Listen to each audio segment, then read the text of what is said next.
Bonjour à tous et bienvenue sur Brave Frontier RPG. On se retrouve aujourd'hui pour parler de Arthur et Lancelot. Donc je vais passer rapidement sur Arthur étant donné qu'il a juste une évolution qui est débloquée et on restera plus dans le détail. Donc du coup sur Lancelot qui sera la nouvelle unité disponible dans le portail d'invocation rare. Donc Arthur rapidement, PV, attaque, def, rec. Donc j'ai pas fait les calculs donc je vais donner séparément. En point de vie il a 8100 plus 1600 via lutin. En attaque il a 2800 plus 700. En def, il a 2700 plus 680. En rec, il a 2500 plus 640. Donc, c'est une unité plutôt bien équilibrée. Ensuite, le coût est de 48. Pour ce qui sera de son leader skill. Donc, augmentation de tous les paramètres de 40%. Augmente les dégâts des coups critiques de 150%. Les dégâts étincelles de 100%. Et les dégâts des coups critiques augmentent la HBB de 8 à 10 cc. Donc un leader skill qui est égal à lui-même. Arthur a toujours été intéressant via leader skill. On a tous les paramètres, plus des coups critiques, plus de l'étincelle et un petit effet qui permettra de remplir la jauge bébé de 8 à 10 cc quand on fera un coup critique. Après c'est peut-être pas le plus probant pour remplir la jauge bébé, mais ça sera pourquoi pas. Après on n'est pas obligé de le prendre, mais il a un bon leader skill. Son extra skill, donc si Caliburn est équipé, 20% d'attaque et de def tous et augmente la vitesse de remplissage de la jauge overdrive de 20% donc pendant 3 tours au BBSBB. Donc voilà un petit effet rajouté. Si Graal est équipé, augmentation de l'attaque de 50%, dégâts des coups critiques étincelles et attaque bébé de 100%. Donc un extra skill est de vitesse, soit on fait frapper Arthur plus fort, soit on lui permet de remplir la jauge OD et d'augmenter donc l'attaque et la def de 20% pour tout le monde. Enfin, si j'ai bien compris. Donc plutôt pas mal. Son Brave Burst, donc 22 attaques de lumière sur tous les ennemis, augmente les chances de coups critiques de 60% et l'attaque de 130% pendant 3 tours. Donc 3 tours aussi pour les chances. Donc je ne vais pas m'éterniser là-dessus parce que le SBB c'est le même mais en plus fort. Donc 30 attaques de lumière sur tous les ennemis pour le SBB avec combo d'étincelles. Donc les combos d'étincelles apparemment c'est 5 coups d'Arthur qui vont pouvoir sparker avec 5 autres coups. En gros il va frapper ensemble et ça va faire des sparks, ce qui va permettre d'activer la résonance apparemment.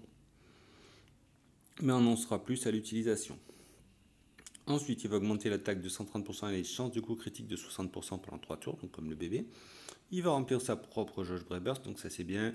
Et ajouter une chance de lancer un double bébé SBB UBB de 20% pendant 3 tours. Donc ça c'est Arthur, c'est la première unité qui a fait ça. Alors le relancement, je vais vite faire une petite aparté dessus, ça peut être dangereux parce que une fois quand vous relancez ça jauge les jauges bébé, donc ça vide les jauges bébé, donc du coup ça peut être gênant après pour remplir et tout. Et le second effet c'est que ça peut faire passer des caps quand on essaye de scaler. Donc voilà, c'est un petit effet désagréable d'Arthur, mais sinon c'est une bonne unité. Son UBB, donc 35 attaques de lumière avec toujours les combos d'étincelles et dégâts en fonction des PV restants. Augmente l'attaque de 300%, les dégâts d'étincelles de 150%, les dégâts critiques de 200%, donc tout ça pendant 3 tours. Et il va ajouter en plus la chance de lancer un double BBSBB UBB de 60% pendant 3 tours. Donc voilà. Pas mal, c'est Arthur, quoi. Une unité purement offensive dans le relancement. Donc c'est bien, ça va remplacer peut-être 2 unités qu'on a en ce moment. Et qui faisait pas forcément, qui n'avait pas forcément des buffs offensifs en faisant du relancement. Alors, CSP, pour 10 SP, augmentation d'attaque de 30%, pour 10 autres SP, augmente la def de 50% quand la jauge bébé est pleine, pour 30 SP, il va augmenter les dégâts étincelles de 60%, pour 20 SP, il va augmenter les dégâts élémentaires de 60%, pour 20 SP, il va améliorer l'effet d'augmentation d'attaque du SBB de 30%, pour 40 SP, il améliore l'effet d'augmentation des dégâts étincelles de la compétence du leader skill, excusez-moi, de 40%. Pour 30 SP, il va ajouter un effet d'augmentation de l'attaque Brave Burst pendant 3 tours à ses bébés SBB. Enfin, non, à son. Au bébé SBB, excusez-moi, j'avais mal lu. Pour 10 SP, il va améliorer l'effet d'augmentation d'attaque bébé de 100%. Donc en gros, on aura plus 420%. Pour 50 SP, il va améliorer la chance d'avoir un double BB, SBB, UBB de 5%. Et pour 60 SP, il va ajouter tous les éléments aux attaques pendant 3 tours au SBB. Alors c'est important de le préciser, c'est le SBB qui fait ça, c'est pas le BB. Rapidement, moi je vais partir déjà sur l'attaque BB, donc pour 40 SP. À ça, je vais rajouter l'effet d'augmentation de l'attaque du SBB, donc de 30%, à 60%. Et je finirai forcément par l'augmentation des dégâts étincelles de la compétence de chef. Donc Arthur est intéressant parce qu'en fait si vous en avez plusieurs, vous allez pouvoir faire un Arthur qui fait ça et un Arthur par exemple qui relancera, qui aura plus de chances de relancer avec d'autres effets par derrière et tout. Donc c'est ça qui est bien avec les SP, c'est que sur certaines unités, ben, on peut faire de l'unité un peu ce qu'on veut. Donc on va par commencer avec Lancelot. Alors Lancelot, c'est statistique, seigneur, full imp. Donc 9600 points de vie, 3260 en attaque, 3540 en def, 2940 en rec, un coup de 48, les types anima et gardien au même niveau, seigneur, briseur, oracle. Alors vous savez quand il y a anima et gardien, c'est-à-dire que l'unité est un mitigeur. Son leader skill, donc il va augmenter les PV de 50%, l'attaque, la def, la rec en fonction des PV restants de 20 à 80%, les dégâts étincelles de 100%, il va réduire les dégâts subis de 20% quand les étincelles ont dépassé un certain montant. Donc un leader skill plutôt intéressant, il a de bonnes stats orientées sur la def. Leader skill plutôt intéressant, point de vie, attaque, def, rec, bon ça sera en fonction des PV restants, mais donc on a 20% minimum, 80% maxi, ça peut être plutôt pas mal, je pense surtout pour la rec. Donc voilà, après un petit effet offensif et défensif sur le leader skill, c'est pas mal. L'extra skill, donc augmente les dégâts étincelles de 50%. Si Arondite est équipé, ajoute une suppression d'affection BBSBB. Alors la suppression d'affection BBSBB c'est complètement inutile. Honnêtement, vous voyez mon équipe, j'ai Selena, Kuluk et Kransky supprime les altérations d'état. Bon, bref, on va passer sur ça, c'est pas le plus intéressant chez lui. Le Breath Burst, donc 27 attaques de...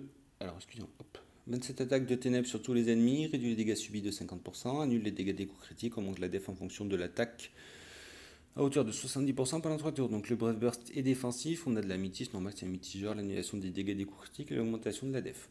Son SBB, donc 35 attaques de ténèbres sur tous les ennemis, réduit les dégâts subis de 50%, augmente les dégâts étincelles, augmente l'attaque en fonction de la def de 70% pendant 3 tours, et les dégâts étincelles augmentent la SBB de 2 à 3 CC pendant 3 tours. Donc voilà, le SBB c'est le côté offensif, des dégâts étincelles, de l'attaque en fonction de la def, et un petit effet de remplissage pour montrer que c'est un SBB. Son UBB, donc 51 attaques de ténèbres sur tous les ennemis, réduit les dégâts subis de 75%, augmente l'attaque, la def et les dégâts étincelles de 300% pendant 3 tours et active une barrière de ténèbres de 25 000 points de vie. Donc voilà, c'est du coup ce que je disais, une unité en fait qui va faire les deux. On a donc sur son UBB donc un effet défensif avec l'augmentation de la def et la barrière et un effet offensif avec l'augmentation de l'attaque et les dégâts étincelles. Donc CSP. Pour 20 SP, il va ajouter un effet d'annulation des dégâts critiques pendant un tour. Pour 20 autres SP, il va ajouter un effet d'étincelle critique pendant 3 tours, avec 20% de chance, donc c'est 20% de chance d'infliger 50% de dégâts étincelles en plus au BBSBB. Donc voilà, on retrouve à nouveau cette dualité, soit on annule les dégâts critiques, soit on a un buff attaque. Et vous allez voir, c'est à peu près ça. Pour 20 autres SP, il va ajouter un effet de vulnérabilité aux étincelles pendant 2 tours, 25% de chance d'infliger plus 25% de dégâts étincelles au BBSBB. Pour 20 SP, il va permettre la réduction des dégâts de 50% du bébé. Alors c'est ça que j'aime pas parce que c'est que le bébé, de durer pendant 2 tours. Donc c'est pas cher, mais c'est que le bébé qui durera 2 tours. Attention, le bébé ne durera pas 2 tours. Pour 30 SP, il va ajouter un effet d'annulation de réduction d'attaque d'Efrec pendant un tour au bébé. Et pour 10 SP, cet effet sera aussi sur le SBB. Pour 30 SP, il va améliorer l'effet d'augmentation de la def en fonction de l'attaque du bébé, donc de plus 10%. Et pour 30 autres SP, ça sera l'effet inverse, l'attaque en fonction de la def de plus 10%. Donc au lieu d'être 70, ça sera 80. Et enfin, pour 40 SP, il va améliorer l'effet d'augmentation des dégâts étincelles du SBB de 30%. Et pour 40 SP, il va ajouter un effet de restauration de points de vie pendant les dégâts étincelles pendant 3 tours au bébé SBB de 400-500 PV. Donc voilà, une unité donc, qui sera un mitigeur à la fois défensif via son bébé et à la fois offensif. Donc à vous de voir comment vous voulez répartir ces SP. Je vous conseille de tout mettre soit en offensif, soit en défensif. Mais c'est une unité que je trouve bonne. Après personnellement j'invoquerai pas parce que j'ai d'autres mitigeurs et j'ai pas forcément beaucoup de gemmes. Donc je pense pas que je vais craquer des gemmes pour lui. Donc voilà. Et bien sur ce, je vous dis à très bientôt.